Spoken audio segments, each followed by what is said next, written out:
We're talking about a public order emergency as defined in the Act. So, let's look at the definition. And the words, as is always the case when you're dealing with law, the words matter. The words matter. They define the line between lawful and unlawful. So here's the definition of a public order emergency. It means an emergency that arises from threats to the security of Canada that is so serious as to be a national emergency. Now, as is so often the case in statutes, you have definitions that have terms that are themselves defined. So one of the requirements of meeting this threshold for a public order emergency is to have a national emergency. What does national emergency mean in the statute? It means this. It means an urgent and critical situation of a temporary nature that is either A or B. And here's A, and I'll tell you B. A is this. A, it seriously endangers the lives, health, or safety of Canadians and is of such proportions as to exceed the capacity or authority of a province to deal with. That's A. B is seriously threatens the ability of the government to preserve the sovereignty, security, and territorial integrity. Now, those are the two choices. It's got to be A or B. And in this case, I'll get to in a minute, the government has chosen A. So forget B. And the final bit of that definition is, and that cannot be effectively dealt with under any other law of Canada. Okay, so we're racking up requirements here. What do we have so far? Number one, in order to be validly invoked, there has to be a public order emergency that, number one, threatens the security of Canada. Number two, seriously endangers the lives, health, and safety of Canadians. Number three, exceeds the capacity or authority of a province to deal with. And number four, is not able to be effectively dealt with under any existing laws. If you do not meet all of those four things, you have not met the threshold of a public order emergency. Now, that's the statute. That's the statute that has existed since 1988. Now we get into what the Trudeau government has actually done. The first thing they did is proclaim, invoke, declare that they were using the Act. And in that proclamation, they have identified, as they are required to do, the emergency they are acting on. How do they describe it? Well, in several parts, but here's the key one. The emergency is activities that are directed toward or in support of threat or use of acts of serious violence. The emergency is serious violence. That's what the government has said, for the purpose of achieving a political or ideological objective. That's the basis for the regulations that they have now made.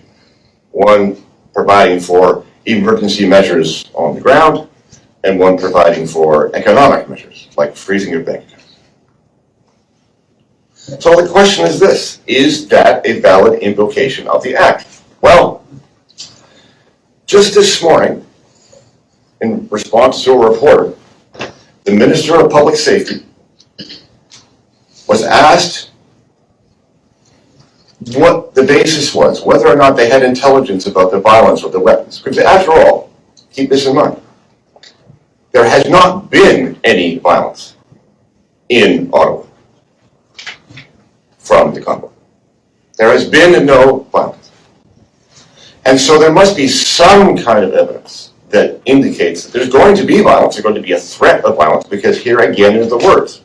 The words are in the proclamation: the threat or use of acts of serious violence. In response to the question from the reporter, the minister said that there was no intelligence of the existence or presence of weapons in downtown Ottawa. And in fact, what he said instead was that the basis for the government's actions was rhetoric. Rhetoric. It was speech. It was the expression of an ideological position. Now, just for a moment, consider the implications. This is a government that has invoked an emergency statute on its own admission on the basis of something that somebody has said. They have no actual violence occurring. They have no intelligence about threats of violence occurring. I'm sure you can work out what the consequences are if this is to be considered a proper use of the Emergencies Act.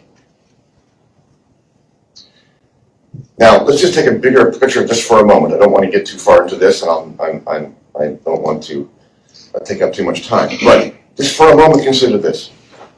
The ideology that is now in place in our political realm is one in which language is being redefined. There's all kinds of terms that don't mean what they used to mean. Racism, for example. But included in that list are some very important terms that are very relevant here, like freedom. Freedom now means, apparently, safety.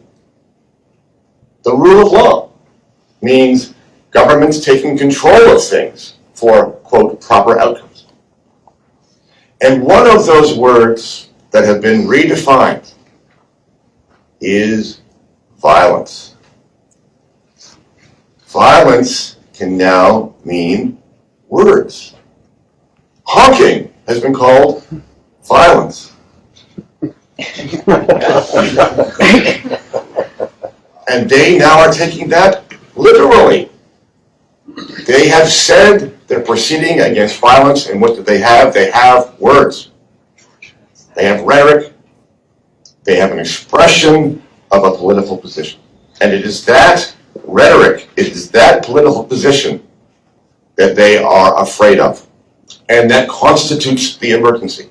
And in a way, you know it does. It does constitute an emergency for them. Not within the meaning of the Emergencies Act. That does not meet that threshold. But in political terms, you can kind of see how this might be seen by them as an emergency. So I'll leave you with this thought. If this invocation of the Emergencies Act is valid, then governments have the power to declare emergencies and crush any peaceful protest, any dissent that threatens their political fortunes and ideology. And that's not the kind of country we want to live in. Thank you.